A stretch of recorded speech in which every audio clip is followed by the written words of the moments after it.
Inconceivable! You keep using the word. I do not think it means what you think it means.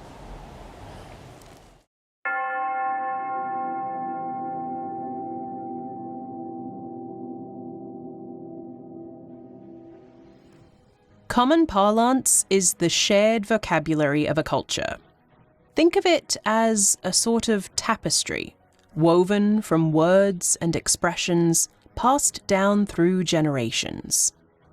These expressions, maxims, and idioms often attempt to carry a kernel of wisdom, a reflection of historical moments, or the distillation of complex ideas into a few memorable words. A gift of phrase. Yet, as language evolves and is handed from one speaker to the next, the intent behind these expressions can fade or warp. Once firmly rooted in a specific context, their origins can become obscured, leaving behind a phrase whose meaning has shifted or been oversimplified. Consider the biblical story of seeing the writing on the wall. Originating in the book of Daniel, this phrase foretells doom with an air of divine inevitability. Today, it's often used to describe the obvious, losing much of its original weight and prophetic tone. Similarly, more recent expressions like good fences make good neighbors, drawn from Robert Frost's Mending Wall, are often misapplied to support rigid divisions, ignoring the poem's broader questioning of such barriers. These changes occur through repeated use, reinterpretation, and the natural human tendency to adapt language to fit contemporary needs.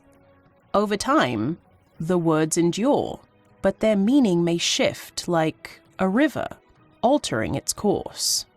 This phenomenon is neither inherently good nor bad. It's simply the nature of language as a living, breathing force. However, losing sight of a phrase's origins can dilute its richness and obscure its intended wisdom. As we examine some of these enduring expressions, we uncover not just their histories, but also the ways in which our understanding of them shapes how we think and communicate. By doing so, we reconnect with the depth and texture of our shared linguistic heritage.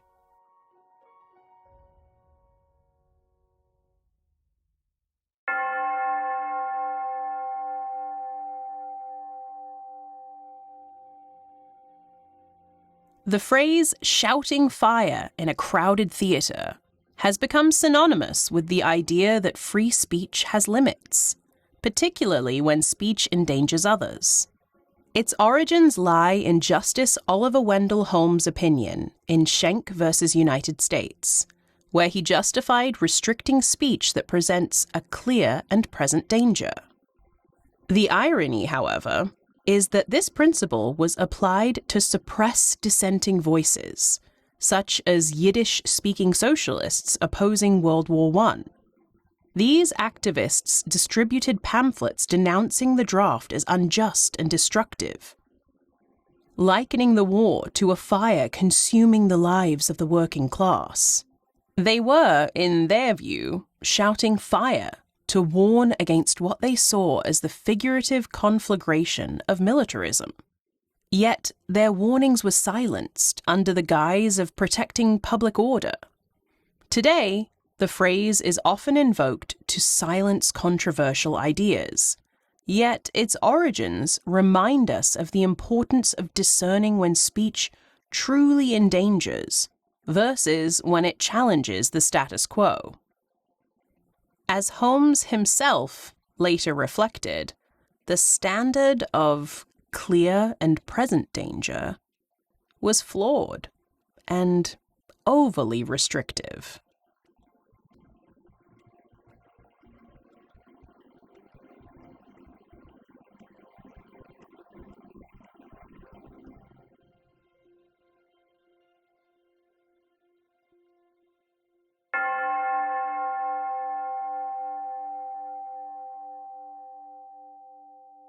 The exception that proves the rule is often used to suggest that exceptions somehow validate generalities, but its original meaning is rooted in legal reasoning. The phrase comes from a Latin maxim, exceptio probat regulam, which means that specifying an exception implies the existence of a broader rule. For example, a sign reading "No parking on Sundays" implies parking is allowed on other days. Historically, this concept was employed in legal and logical contexts to clarify the boundaries of rules. Over time, this nuanced concept has been diluted and misunderstood. For instance, people might argue that a highly successful college dropout, such as Bill Gates, proves the rule that education is necessary for success, a misuse that confuses correlation with causation. By reclaiming its precise meaning, we can appreciate its subtle insight into rules and their exceptions, and better understand the interplay between general principles and their limitations.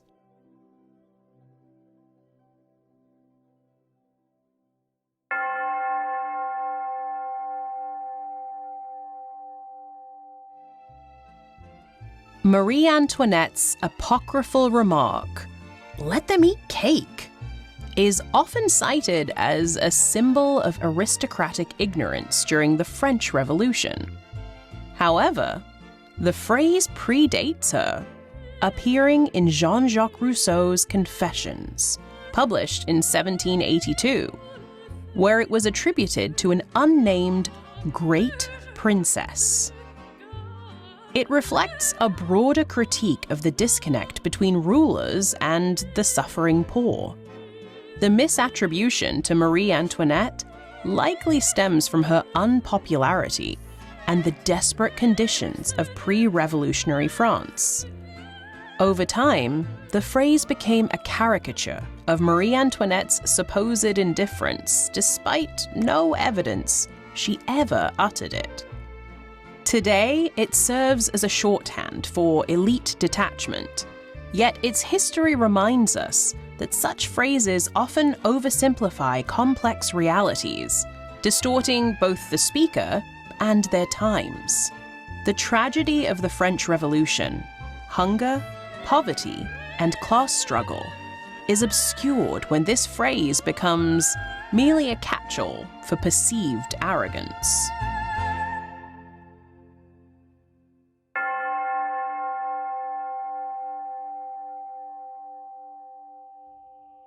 Rome wasn't built in a day underscores the value of patience and persistence. Originating from medieval French sources, the phrase speaks to the effort required to achieve greatness. Rome's grandeur, from the Colosseum to the aqueducts, was the result of centuries of labor, ingenuity, and cultural evolution. In modern use, the phrase often justifies delays, losing its emphasis on steady work over time. A procrastinator might use it to excuse inaction, saying, "Rome wasn't built in a day," without recognizing the diligent effort behind Rome's achievements. By reclaiming the phrase's original intent, we can remind ourselves that while patience is essential, progress requires consistent effort, not mere waiting. As the Roman historian Livy chronicled, Rome rose not by chance, but by perseverance.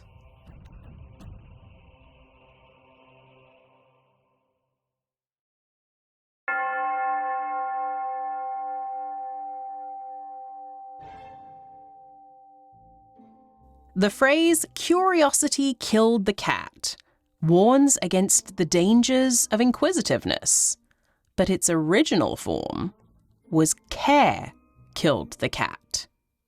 Here, care refers to worry or stress, not curiosity.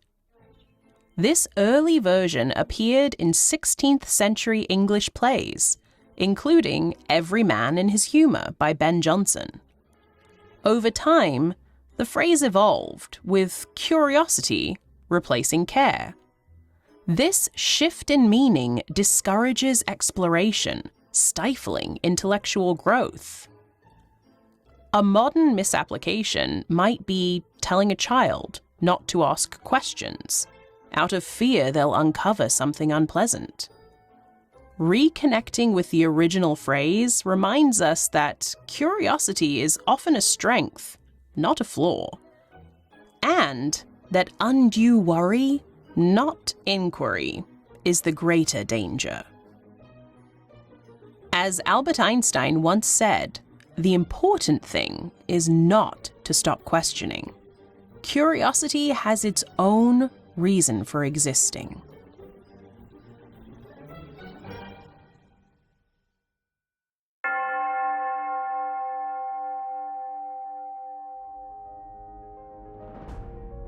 Jack of all trades, master of none, is frequently used as a slight, but the full phrase adds, but oftentimes better than master of one. This complete version celebrates versatility, suggesting that breadth of knowledge can be more valuable than narrow expertise. During the Renaissance, a jack of all trades was a compliment, reflecting the ideal of the polymath, someone skilled in multiple disciplines, like Leonardo da Vinci. Over time, the truncated phrase has become a criticism of mediocrity, ignoring the value of adaptability. For example, being a jack of all trades can be an asset in today's rapidly changing job market. Recalling its fuller meaning highlights the importance of versatility and the ability to navigate diverse challenges.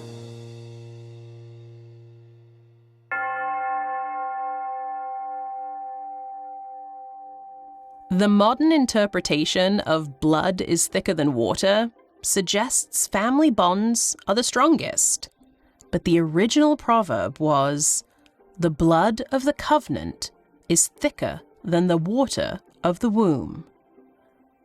This reversal celebrates chosen relationships over familial ties. The phrase's origins trace back to medieval literature and Christian theology, where covenants were sacred commitments. Its evolution illustrates how phrases can be stripped of nuance, reinforcing ideas contrary to their origins. For example, someone might use the modern version to pressure a family member into prioritizing kin over close friends, missing the original sentiment's focus on voluntary bonds. Restoring its true meaning can deepen our understanding of human connection and highlight the strength of chosen communities.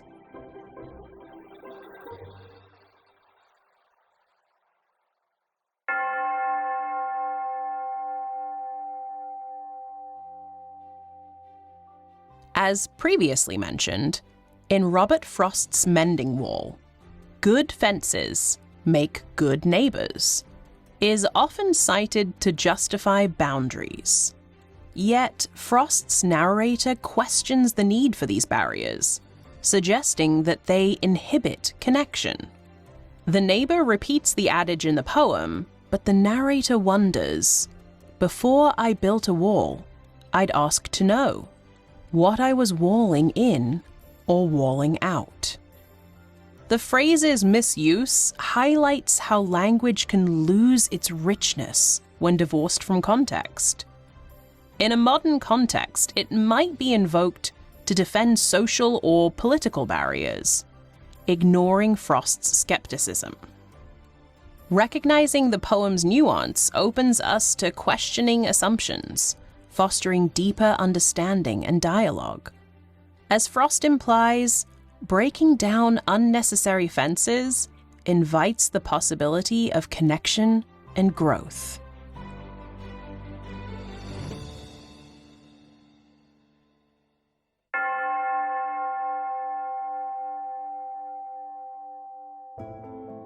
The degradation of such phrases, maxims, and idioms reflects a broader reluctance to question and explore language. Our expressions shape our thoughts, and their misuse can limit understanding. Rediscovering the original meanings of these sayings is not just an act of linguistic curiosity, but a crucial exercise in sharpening our thinking. To refine our words is to refine our ideas. To question our assumptions is to rediscover the depth of our intellect. Imagine language as a lens through which we view the world. When smudged by carelessness, it distorts our vision, blurring the beauty of nuance and the precision of meaning. To clean this lens, we must embrace curiosity and correction. This effort is not confined to the uneducated or those prone to misunderstanding. It is a responsibility we all share. Whether we are poets, academics, or casual conversationalists, our language's clarity and accuracy reflect the quality of our thinking. Consider the act of being corrected, a moment not of shame, but opportunity. When someone points out our misunderstanding, they hand us a more powerful tool for thought. In accepting that we may be wrong, we become stronger, more adaptable, more whole. Like frost's crumbling fences, exposing the gaps in our understanding does not weaken us, but invites us to build bridges instead of walls. Returning to frost, the idea of good fences gains a richer meaning. Good fences are not the rigid barriers of misunderstanding, but the flexible boundaries that foster mutual respect and connection. By questioning, exploring, and even dismantling these barriers, we grow closer to one another and the truth. To question is not to destroy, but to enrich. There is joy and opportunity in being wrong, as each misstep is a chance to move forward with a sharper relief, a phrase which, incidentally, originates from the world of art and sculpture, particularly from the concept of relief in sculpting. Relief refers to a technique where a sculpted image projects from a flat background. Depending on how much the image protrudes, it is described as high relief or low relief. The term was then extended to describe how certain elements, whether visual, conceptual, or situational, can stand out more prominently when contrasted with their surroundings. While in the metaphorical sense, thrown into sharper relief means making a concept or feeling more distinct, noticeable, or emphasized, often by juxtaposing it against a contrasting backdrop. In our common parlance and the exploration of its use, exists the raw power and magic of language, not as a fixed structure, but as a living, evolving reflection of a shared history and humanity, too easily lost without a persistent curiosity that extends beyond what we accept at face value, take for granted, and refuse to contemplate.